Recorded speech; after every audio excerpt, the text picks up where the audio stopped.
अस्सलाम वालेकुम दोस्तों, मैं हूं असलम आलम और आप देख रहे हैं गल्फ़ एक्सपर्ट।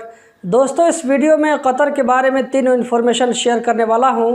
इस साल कतर और गल्फ़ की कंट्रीज़ में ईद कब होगी, इस साल कतर में सदक़े फ़ित्र कितना रखा गया है, उसके अलावा एक और बहुत अहम अपडेट, अगर कोई कतर में नारकोटिक मटेरियल यानी नशा वाला सामान को बेचता है तो इसकी सज़ा क्या होगी।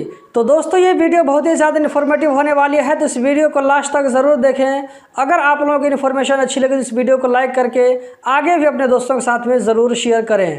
तो दोस्तों, आज की वीडियो हम शुरू करते हैं। कतर में क्रिमिनल कोर्ट यानी वो कोर्ट जहाँ पर क्राइम से रिलेटेड मुकदमा चलता है, उस कोर्ट ने एक आदमी को 3 साल जेल और 2 लाख रियाल फाइन का सज़ा सुनाया है। उसका जो जुर्म बताया जा रहा है वो कतर में ममनुआ सामान जैसे ड्रग्स, नशा वाला मटेरियल, चाहे वो जिस शक्ल में हो, उसको बेचते हुए और कतर में प्रमोट करते हुए इसको पकड़ लिया गया। इसको जो सज़ा दी गई है, इस सज़ा को कंप्लीट होने के बाद में इसको कतर से हमेशा हमेशा के लिए बाहर निकाल दिया जाएगा। ये आदमी कतर में नारकोटिक मटेरियल बेचते हुए पकड़ा गया। इसके पास से 4 लाख रियाल भी बरामद हुआ है जो इसने इस सामान को बेचकर कमाया था। पुलिस ने इन सारी चीज़ों को अपने कंट्रोल में ले लिया है। गल्फ़ की कंट्रीज़ में नशा वाला सामान को लाना अपनी ज़िंदगी को दांव पर लगाना है। सऊदी अरब में इसके बारे में फांसी दे दी जाती है। ये रूल आप में से हर एक आदमी को मालूम होना चाहिए। कतरी कैलेंडर की तरफ से कहा गया है कतर में 1 मई को, जो कि इतवार का दिन पड़ता है, रमज़ान का लास्ट दिन होगा। इस हिसाब से इस साल कतर में 30 रोज़े कंप्लीट होंगे।